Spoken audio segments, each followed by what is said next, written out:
Tu te souviens de la dernière fois où tu as fait exactement ce que tu avais prévu de faire sans te laisser distraire? Tu te réveilles un matin, le soleil entre par la fenêtre, une nouvelle journée commence, et pendant quelques secondes, tout va bien. Puis, ton téléphone vibre. Tu l'attrapes, tu scrolles, tu regardes une vidéo, puis une autre, puis encore une autre. 1 heure passe. Tu poses enfin le téléphone, tu te lèves, tu vas dans la cuisine, tu prépares ton repas. Mais le silence est insupportable, alors tu lances YouTube en même temps, parce que manger seul avec tes pensées, c'est devenu presque impossible. L'après-midi arrive, tu avais prévu de travailler sur ce projet important. Tu ouvres ton ordinateur, mais avant de commencer, juste une petite partie, juste 30 minutes pour te détendre. Sauf que 30 minutes deviennent 2 heures, 2 heures deviennent 5. Le soir tombe, tu refermes l'écran. Et là, dans le silence retrouvé, quelque chose de lourd s'installe dans ta poitrine. Une sorte de honte, de vide, de frustration contre toi-même. Encore une journée de perdu. Et le pire dans tout cela, ce n'est pas la première fois que ça arrive, ce n'est même pas la 10e, c'est chaque jour depuis des semaines, peut-être depuis des mois. Tu sais ce que tu fais mal, tu le vois, tu le ressens, mais quelque chose en toi t'empêche de t'arrêter. Comme si une main invisible te tirait vers le bas à chaque fois que tu essaies de remonter. Ce sentiment, tu le connais, n'est-ce pas? Alors laisse-moi te poser une question directe. Est-ce que tu contrôles vraiment ta vie ou est-ce que ce sont tes habitudes qui te contrôlent? Parce que la frontière entre les deux est bien plus mince qu'on ne le croit. Et aujourd'hui, dans cette vidéo, on va parler de quelque chose que tout le monde vit, mais que très peu de gens osent vraiment affronter. L'addiction. Pas seulement l'addiction aux drogues ou à l'alcool, non, je parle de toutes les formes d'addiction. Les jeux vidéo, le porno, les réseaux sociaux, le sucre, Netflix, le scroll infini. Ces petits plaisirs instantanés qui, un par un, grignotent ta vie sans que tu t'en rendes vraiment compte. Et à la fin de cette vidéo, tu ne vas pas juste comprendre pourquoi tu es accro. Tu vas avoir entre les mains un véritable plan concret, étape par étape, pour reprendre le contrôle, pour redevenir le maître de tes journées, de tes choix et de ta vie. Alors, installe-toi confortablement, parce qu'on commence maintenant. Avant de parler de solutions, il faut comprendre le problème à sa racine. Et pour ça, on doit plonger dans quelque chose de fascinant, le fonctionnement de ton cerveau face à l'addiction. Parce que non, tu n'es pas faible, tu n'es pas sans volonté, tu n'es pas une mauvaise personne, tu es humain. Et ton cerveau fonctionne exactement comme il a été conçu pour fonctionner, sauf que dans le monde moderne, ce mécanisme se retourne contre toi. Voilà ce qui se passe réellement. Le système de récompense est la dopamine. Au cœur de tout ça, il y a un neurotransmetteur que tu as probablement déjà entendu mentionner, la dopamine. La dopamine, c'est la molécule du plaisir, de la motivation, de l'anticipation. Quand tu fais quelque chose d'agréable, manger un bon repas, avoir une relation intime, gagner une partie, recevoir un like sur ta photo, ton cerveau libère de la dopamine. Et cette dopamine crée une sensation de plaisir, de satisfaction, d'accomplissement. C'est ce système qui t'a permis à toi et à tes ancêtres de survivre. Manger libère de la dopamine pour t'encourager à continuer à chercher de la nourriture. Le sexe libère de la dopamine pour encourager la reproduction. C'est un mécanisme de survie millénaire. Le problème, le monde moderne a complètement détourné ce système. Le piège du plaisir instantané. Aujourd'hui, on a accès à des niveaux de stimulation que notre cerveau n'a jamais été conçu pour gérer. Une ligne de cocaïne peut augmenter ton niveau de dopamine de 150 à 200% en quelques secondes. Le porno peut provoquer des pics similaires, les jeux vidéo, les réseaux sociaux avec leurs notifications et leurs likes. Tout ça est conçu, souvent intentionnellement, pour déclencher des libérations massives et rapides de dopamine. Et là, voilà le vrai piège, parce que dans la vie, tout est temporaire. Ce qui monte, redescend toujours. Une fois que la dopamine atteint son pic, elle redescend. C'est inévitable, c'est la biologie. Mais le problème, c'est qu'elle ne revient pas simplement à son niveau de base. Elle descend en dessous de ce niveau. C'est ce qu'on appelle le creux dopaminergique. Et c'est là que tout bascule. Dans ce creux, tu ressens de la fatigue, un manque de concentration, une perte totale de motivation, un sentiment de vide, de tristesse inexplicable, comme si la couleur avait été aspirée hors de ta vie. Et dans cet état, ton cerveau ne pense qu'à une seule chose: fuir cette douleur le plus vite possible. Trouver un soulagement rapide, un plaisir immédiat qui ferait remonter la dopamine. Alors tu retournes vers ce qui t'a procuré du plaisir. Tu rejoues, tu rescrolles, tu reconsommes. Mais tu connais déjà la suite. Plus tu consommes, plus le pic est intense et plus le creux qui suit est profond. Chaque cycle te laisse dans un état encore plus bas que le précédent. C'est les montagnes russes de la dopamine. Et une fois dedans, il est très difficile d'en sortir. Pourquoi les choses simples ne t'intéressent plus? Il y a une conséquence souvent sous-estimée de l'addiction aux plaisirs instantanés, et elle est dévastatrice. Avec le temps, ton cerveau s'adapte à ces niveaux de stimulation extrême. Il commence à considérer ces pics comme la normale. Et du coup, tout ce qui procure une montée de dopamine lente et progressive, lire un livre, apprendre une compétence, avoir une vraie conversation profonde, construire un projet sur le long terme, tout ça te semble terne, ennuyeux, sans intérêt. Pas parce que ces choses sont vraiment ennuyeuses, mais parce que ton cerveau a été reconditionné à n'apprécier que les stimulations ultra rapides et ultra intenses. C'est pour ça que si tu passes des heures sur les jeux vidéo ou les réseaux sociaux, t'asseoir pour lire 20 minutes devient une torture. Ce n'est pas un problème de discipline, c'est un problème de câblage neurologique. Et la bonne nouvelle, c'est que ce câblage peut être modifié. Le cerveau est plastique, il peut changer. Et c'est exactement ce qu'on va voir maintenant. Étape 1, la prise de conscience honnête. La première étape est aussi la plus difficile. Pas parce qu'elle demande un effort physique, mais parce qu'elle demande quelque chose de rare, l'honnêteté totale envers soi-même. Beaucoup de gens savent au fond d'eux qu'ils ont un problème, mais ils préfèrent se raconter des histoires pour ne pas avoir à l'affronter. Je joue aux jeux vidéo pour me détendre. Je scrolle juste pour m'informer. Je consomme du porno pour gérer le stress. Je bois juste un verre pour décompresser après le travail. Ce sont des histoires, des mensonges confortables qu'on se répète pour éviter de voir la vérité en face. La vérité, c'est qu'il y a une différence fondamentale entre utiliser quelque chose et en être esclave. Tu utilises quelque chose quand tu peux t'arrêter quand tu le décides, quand ça n'empiète pas sur les parties importantes de ta vie, quand ça ne te laisse pas avec un sentiment de honte ou de vide après.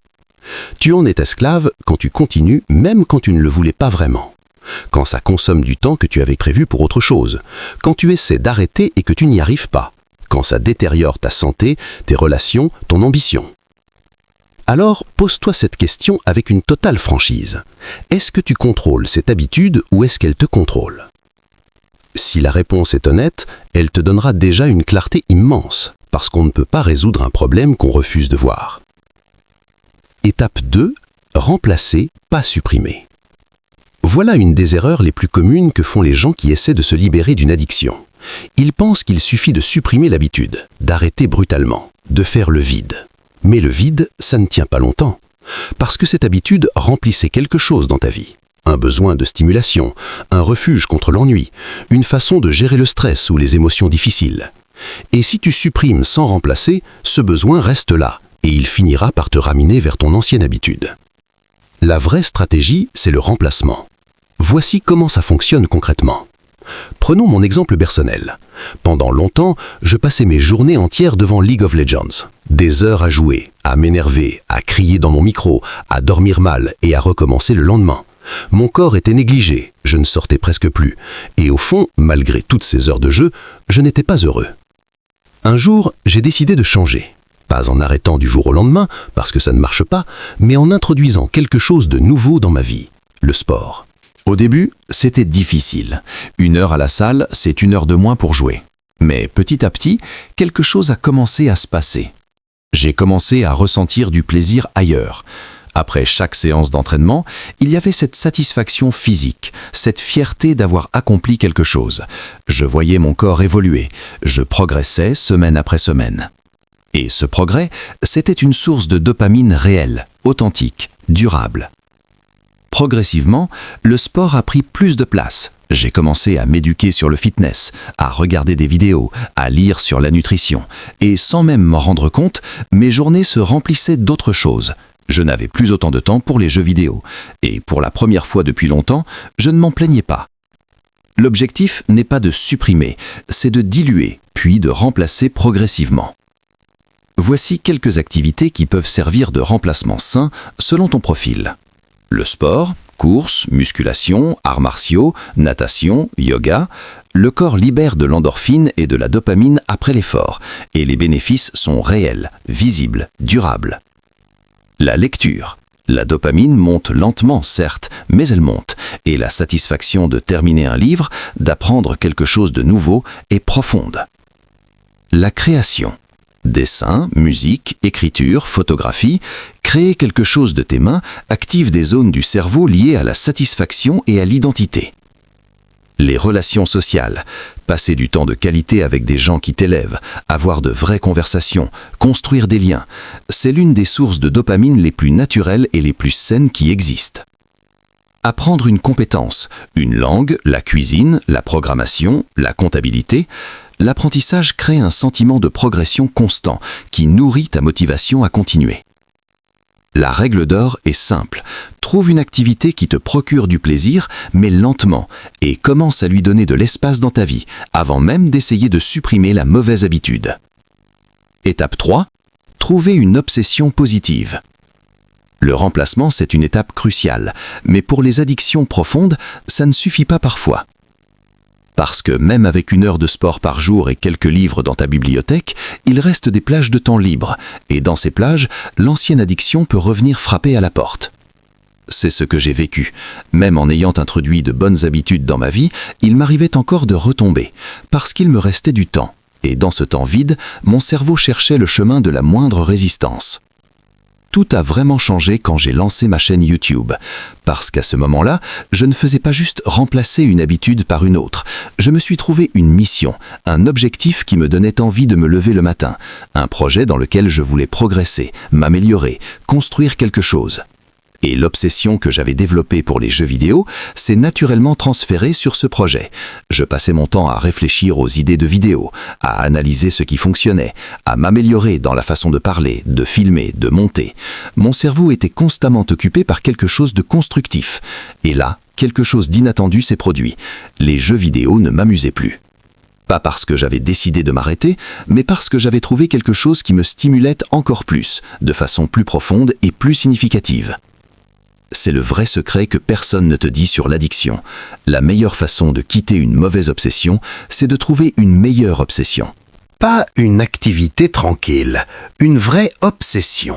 Un projet dans lequel tu t'investis complètement. Quelque chose qui engage ton intellect, ta créativité, ton ambition. Ça peut être lancer un business, même petit, même en ligne, même en partant de zéro. Le fait de construire quelque chose qui t'appartient crée un niveau d'engagement difficile à égaler. Apprendre une compétence monnayable, la vidéo, le copywriting, le design, le code, l'immobilier. Quelque chose qui a une valeur réelle et qui peut transformer ta vie financièrement. Créer du contenu, YouTube, podcast, blog, réseaux sociaux. Partager ce que tu sais, ce que tu vis, ce que tu penses, c'est une façon puissante de donner du sens à ton parcours. Développer un talent, sportif, artistique, intellectuel, peu importe le domaine, ce qui compte, c'est que tu te sentes vivant en le pratiquant. Quand tu es vraiment absorbé par un projet, ton esprit est constamment en train de travailler dessus, dans la douche, pendant le repas, avant de dormir. Et dans cet état d'absorption totale, il n'y a plus vraiment de place pour l'ancienne addiction. Elle devient secondaire, puis anecdotique, puis inexistante. Malgré tout ce qu'on vient de voir, il y aura des moments où l'envie reviendra. C'est inévitable. L'addiction laisse des traces neurologiques profondes. Et certains contextes, l'ennui, le stress, la fatigue, peuvent déclencher ces envies de façon quasi automatique. Et là, la plupart des gens font une erreur fondamentale. Ils essaient de résister. Ils se répètent intérieurement « N'y pense pas, résiste, tu peux le faire, ne cède pas ». Mais voilà le problème avec cette approche. Plus tu essaies de ne pas penser à quelque chose, plus tu y penses. C'est un paradoxe psychologique bien documenté. Si je te dis maintenant de ne pas penser à un éléphant rose, à quoi tu penses ? Résister frontalement à une envie, ça revient à tirer sur deux extrémités d'un élastique. Plus tu tires, plus la tension monte, et au bout d'un moment, ça claque. La vraie technique, c'est la redirection. Quand une envie arrive, ne te bats pas contre elle. Redirige simplement ton attention vers quelque chose d'autre. Quelque chose de positif, de plaisant, d'engageant. Pense à un souvenir heureux. Un moment de ton enfance où tu te sentais complètement libre et insouciant. Un moment où tu riais à gorge déployée. Un moment de fierté, de connexion, de joie pure. Laisse ton esprit s'y plonger pleinement. Ressens les émotions associées à ce souvenir et tu verras que l'envie, privée de ton attention, commence à se dissoudre d'elle-même. Cette technique s'appelle la substitution mentale et avec de la pratique, elle devient de plus en plus efficace. Étape 4. Prendre soin de ta santé mentale. On arrive à une partie que beaucoup négligent et pourtant c'est peut-être la plus importante. Pourquoi est-ce qu'on rechute? Pourquoi est-ce que les mauvais jours sont les plus dangereux pour quelqu'un qui essaie de se libérer d'une addiction? La réponse est simple, mais profonde. On ne se réfugie pas dans une addiction pour plaisir, on s'y réfugie pour fuir une douleur. La plupart du temps, les comportements addictifs sont une forme d'automédication, une façon de ne pas ressentir ce qu'on ressent vraiment. Le vide, l'ennui, l'anxiété, la tristesse, la solitude, l'insécurité. Les jeux vidéo anesthésient la réalité. Le porno comble l'absence de connexion intime. L'alcool noie les pensées difficiles. Les réseaux sociaux donnent l'illusion d'une validation extérieure. Et si tu veux vraiment te libérer durablement d'une addiction, tu dois t'attaquer à cette douleur sous-jacente. Tu dois travailler sur ton état intérieur. Voici quelques pratiques simples mais puissantes pour renforcer ta santé mentale. La méditation. Même 10 minutes par jour, s'asseoir en silence, observer ses pensées sans les juger, apprendre à ne pas être constamment en train de réagir. La méditation développe ce qu'on appelle l'espace entre le stimulus et la réponse. Et c'est exactement dans cet espace que réside ta liberté. La gratitude. Ça peut sembler banal, mais c'est neurologiquement puissant. Prendre l'habitude chaque matin ou chaque soir d'identifier 3 choses pour lesquelles tu es reconnaissant entraîne ton cerveau à scanner ton environnement à la recherche du positif plutôt que du négatif. Avec le temps, ton état de base s'élève. La connexion humaine. L'isolement est l'un des plus grands amplificateurs de l'addiction. Parler avec quelqu'un que tu respectes, partager ce que tu traverses, recevoir du soutien.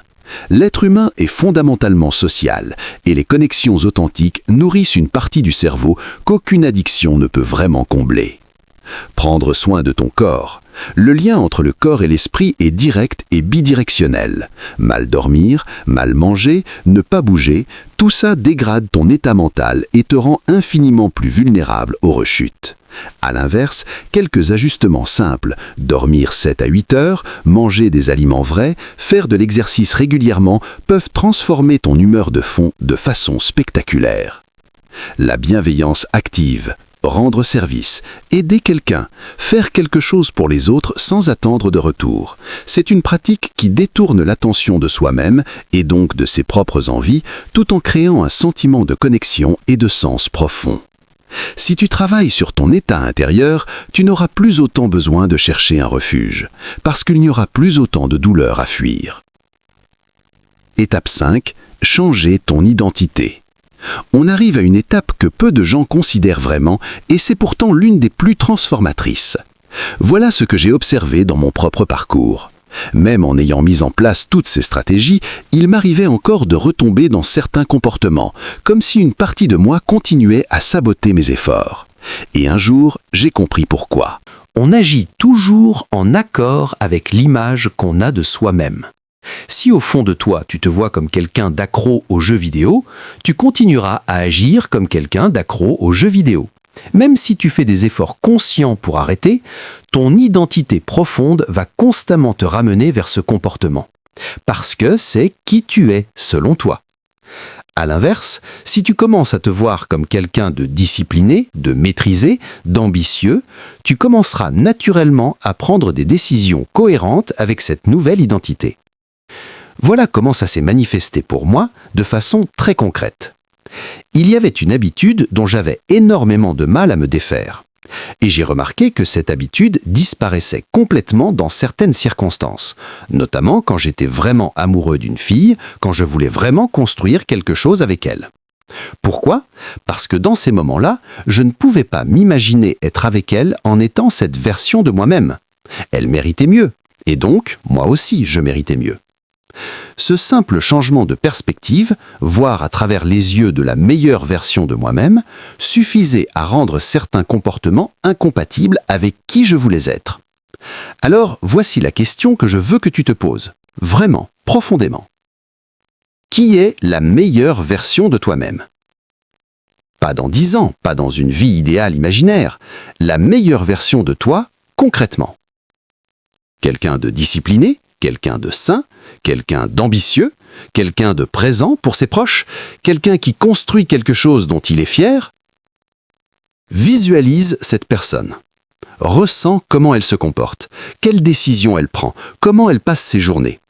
Et ensuite, commence à agir comme cette personne dès aujourd'hui. Pas parfaitement, pas tout le temps, mais à chaque petite décision, demande-toi, est-ce que cette personne ferait ça ?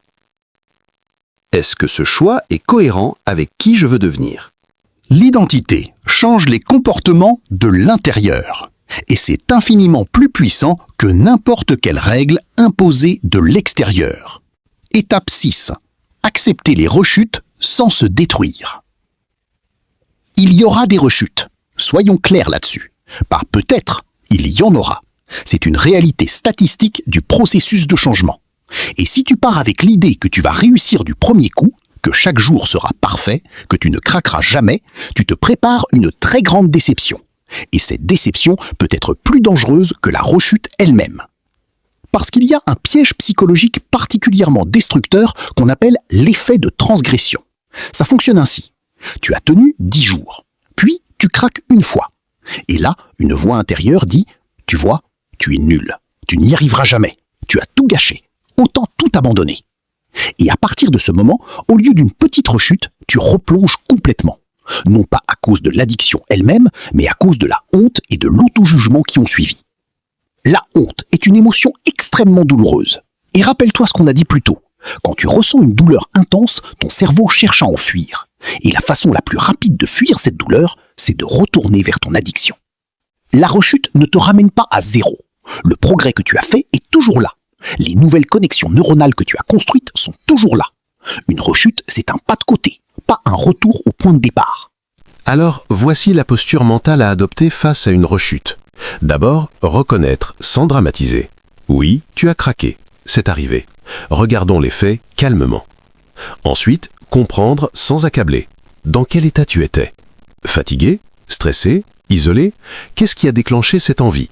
Cette information est précieuse, elle t'aide à mieux te préparer pour la prochaine fois. Puis, pardonner activement, pas en minimisant, mais en reconnaissant que tu es humain, que le changement est un processus non linéaire et que se punir n'a jamais aidé personne à s'améliorer. Et enfin, recommencer immédiatement, pas demain, pas lundi, maintenant. La prochaine décision que tu prends est l'occasion de redevenir aligné avec qui tu veux être. Si tu as arrêté l'alcool pendant une semaine et que tu as rechuté un soir, ne vois pas ça comme un échec, vois-le comme une victoire. Tu as tenu 7 jours. Tu n'en avais peut-être jamais tenu 7 avant. C'est un progrès réel. Maintenant, vise 10 jours, puis 15, puis 1 mois. C'est comme ça qu'on avance vraiment, pas en une grande transformation spectaculaire, mais en victoires successives de plus en plus grandes. Je veux terminer cette vidéo en te partageant quelque chose d'important. Il y a quelques années, j'étais quelqu'un qui jouait 8 heures par jour, quelqu'un qui se réveillait fatigué, qui vivait dans un appartement sombre et qui négligeait son corps et ses relations, quelqu'un qui savait qu'il gaspillait sa vie, mais qui ne trouvait pas la force de changer. Aujourd'hui, je ne te dis pas que tout est parfait. Le chemin continue. Il y a encore des défis, des moments de doute, des jours difficiles. Mais je peux te dire, avec certitude, que je suis fier du chemin parcouru. Et surtout que je suis libre. Libre de choisir comment je passe mes journées, libre de construire quelque chose qui a du sens, libre d'être la version de moi-même dont je suis fier. Et cette liberté, elle ne vient pas d'un coup de baguette magique, elle vient des étapes qu'on a vues ensemble aujourd'hui. Prendre conscience honnêtement de tes addictions, remplacer progressivement les mauvaises habitudes par des meilleures, trouver une obsession positive qui donne du sens à ta vie.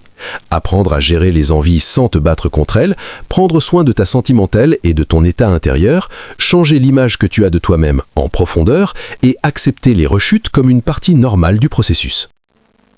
Arrêter une addiction, ça ne se fait pas en ligne droite. Il y aura des erreurs, des jours difficiles, des moments où tu doutes. Mais chaque pas en avant compte. Chaque décision alignée avec ta meilleure version te rapproche de la vie que tu veux vraiment vivre. La vraie question, au fond, elle est simple.